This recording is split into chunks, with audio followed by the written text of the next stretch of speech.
Okay, so I'm with another video with you here.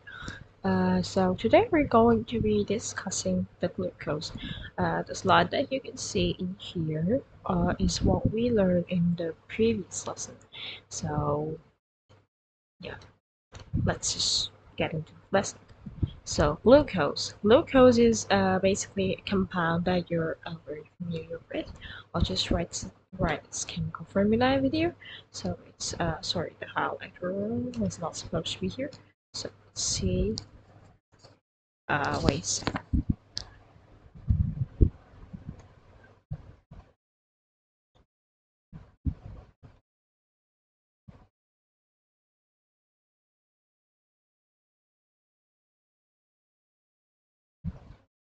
Yeah. So you can see the formula in here. C6H12O6. I'm sorry, this is not readable. So yeah, this is glucose, and it has yeah it has an aldehyde functional group, while the fructose has the ketonic functional group. Okay, wait a second. Yeah. So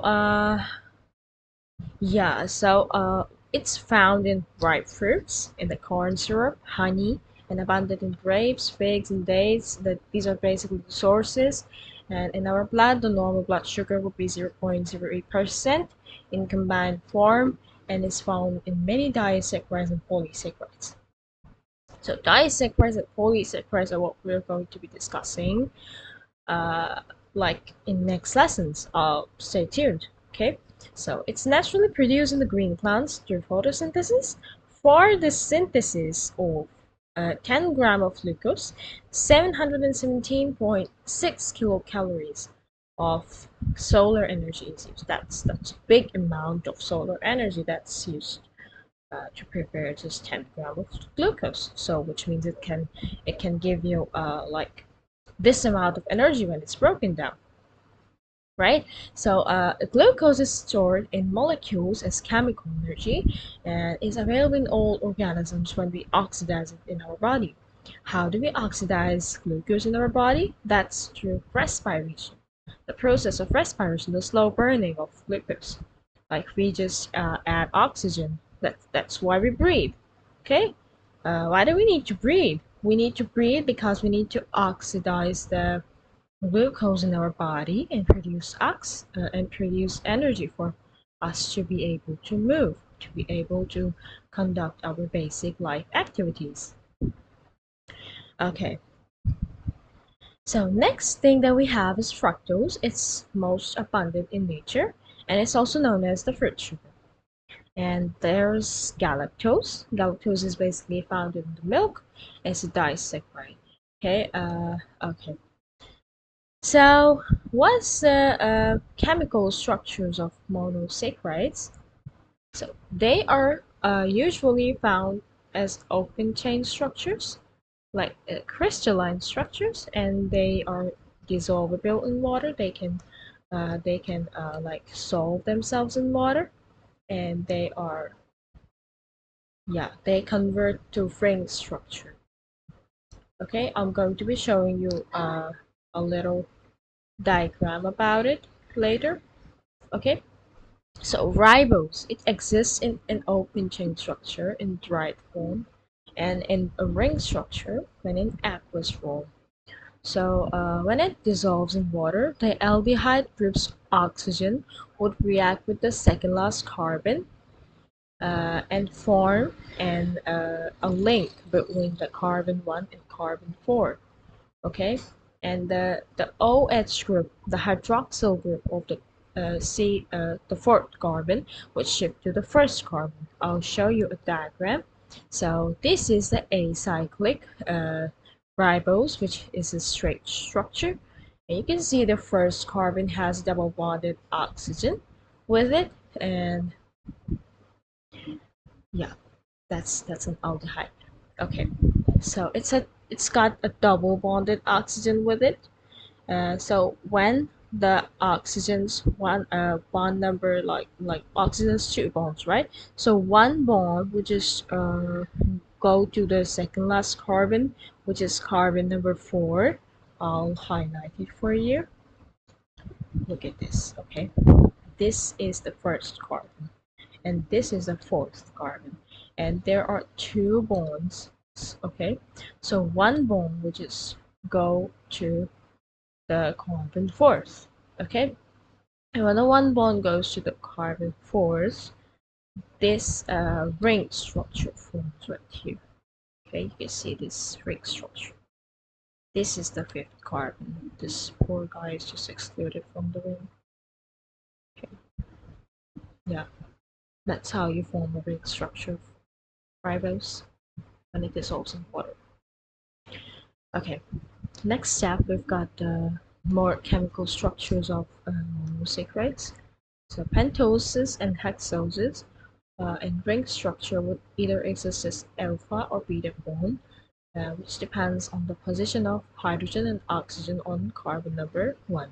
And you can see in here, this is ribose, okay?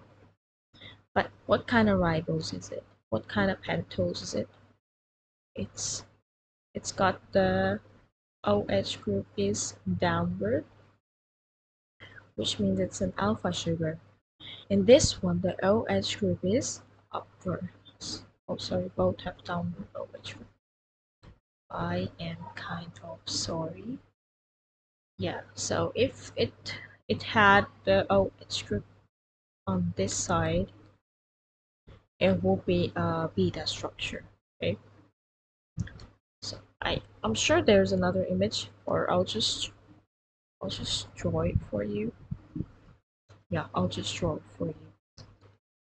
Okay, so here's a rough structure. I've not drawn the full thing, but just to give you an idea, this corner is carbon number 1, and then we go to this corner is carbon number 2, carbon number 3, carbon number 4, and I forgot to make the carbon number 5, which is just sticking out like this. Okay, so uh, this is the carbon number 5. Okay, so attached to the carbon number 1, there's an OH group and an H group. You see the OH group in here and the H group in here. So the OH group is upwards and the H group is downwards, which means it's a beta structure. Is that clear? If it's not clear, please do ask me questions. I've given you the email address and the Instagram account. You can always directly text me through Instagram, okay? Or you can just email me. Next up, I've got like more chemical structures. So ribose and glucose in water would form ring structures. Monosaccharides are crystalline powders. Tetroses are some rare things in nature, and they occur in some bacteria. The pentoses and hexoses are most common. The riboses form like 5-cornered rings known as ribofuranols, whereas glucose would form 6-cornered rings known as glycopyranols. Okay, so I added some information for you guys to see. It's related to stereoisomerism and optical isomerism. Uh, I guess the video is getting too long. No, I just continue. Okay, so stereoisomerism and optical isomerism. The stereoisomerism has the atoms making so that the isomers join them in the same order, but they still manage to have a spatial arrangement.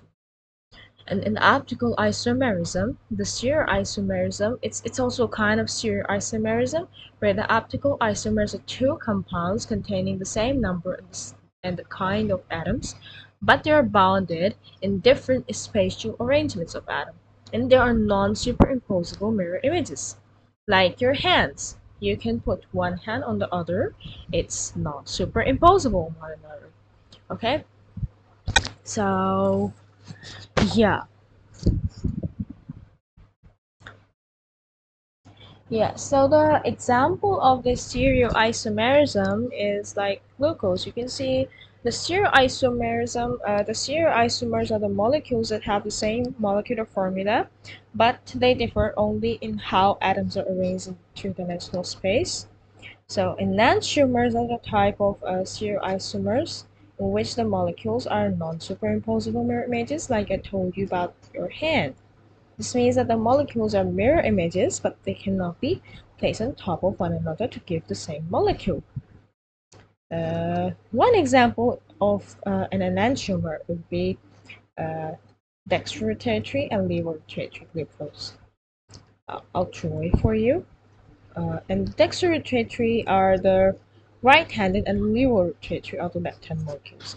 So when we talk about the optical isomers like dextro and levorotatory isomers, they are basically the isomers that would bend the light in a direction, a particular direction. Okay, so if okay, yeah. So the dextrorotatory molecules would rotate the plane polarized light towards the right, and the levorotatory would turn the or rotate the plane polarized light towards the left. Okay, so I'm going to be drawing some structures just so you can see them and differentiate between the enantiomers of glucose. Okay, forgive me for the bad drawing skills, but that's basically the level rotatory molecule of glucose, which would rotate the plane polarized light towards the left. And if I just mirror this to the just this thing will go into here, and this oxygen will go into here, and just like that, it will be basically the dextrorotatory. I'll draw that too for you, okay, just to get you proper understanding. Okay, so yeah, this doesn't look so great. Okay, so this thing CH2OH is now in here. Okay, so it was in this place, but now it's in this place. Okay, and this carbon, this carbon, this carbon, this carbon, they're basically like same kind of thing. Yeah, they were kind of same. So it's just this when you flip it, just flip it, like when you put your hand over your hand, like left hand over the right hand, while tracing upwards, then you can see that yeah, you're just yeah, that's how you make a mirror image. Okay, so that's stereoisomerism glucose. So the levorotatory, the left-handed sugars are laboratory manufactured. On the other hand, the naturally occurring sugars are the D sugars, the one that I've drawn on the right side. Okay, this one. Okay, this is a D sugar, D, and this one is an L sugar, a levorotatory. And this one is this one is a dextrorotatory, D for dextro and D for uh, yeah, dextrorotatory, and L for levo and L for left. So L for left, which means the other should be the right. Yeah. So yeah, the proteins and the cell receptors are designed to react only with the dextrorotatory sugars. For example, the enzymes in our body can digest only the right-handed sugars.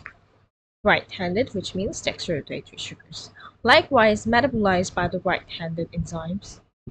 Just as the glove fits only on the proper hand, a right-handed enzyme cannot fit on a or react with a left-handed substrate.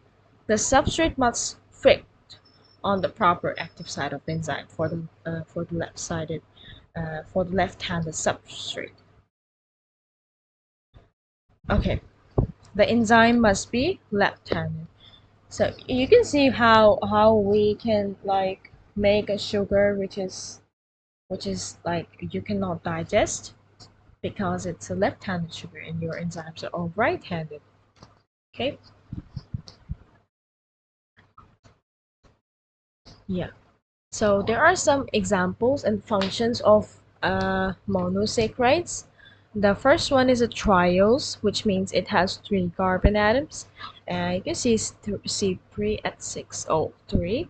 Its aldehyde form would be an aldose. The ketone form would be a sorry, not aldose. That's what the aldehyde sugars are called. So it's glyceraldehyde. Okay, yeah. So the aldose form would be the glyceraldehyde, and the ketose form would be dihydro hydroxyacetone. Its function is that it's an intermediate in the synthesis or and the cellular respiration. Okay, so intermediate compounds would mean that one you start with reactants. Sorry, I should have used a pencil. So you start with one and two reactants, and then they convert to a product. Sometimes they won't convert to the product right away, and they need some thing to be in between. So intermediate basically means something that's in between. Okay, so it's an intermediate in photosynthesis and respiration. You're gonna hear this word a lot in this slide. So tetroses are the four carbon compounds, and the aldose form would be erythrose, and the ketose form would be erythrulose. And it's intermediate in bacterial photosynthesis. Yes, bacteria can conduct photosynthesis too. You're going to be discussing that in the chapter prokaryotes, which will be in here soon enough. Okay, so pentoses are the five carbon compound sugars. They are their aldoses would be ribose, deoxyribose, and the ketose would be ribulose. The aldose the aldose form, like the ribose and deoxyribose, are components of RNA and DNA respectively, while the ribulose would be an intermediate in photosynthesis. So hexoses, a six carbon compound sugars, would be glucose, galactose, fructose. Glucose and galactose have aldehydes. The ketoses are the fructoses. Okay? So glucose is a respiratory fuel, while the fructose is an intermediate in respiration, while galactose is milk sugar component. Haptoses, on the other hand, are seven carbon compound sugars. There are glucohaptoses and heptulose. I don't know how to pronounce it well, so sorry if I pronounce it wrong. So yeah, glucohaptose would have an aldehyde group, and ketose would have like cetohaptulose would have a ketone, and they are both the intermediates for photosynthesis. Okay, yeah. So that's all for today. Thank you so much for giving me time. Bye bye. Thank you so much.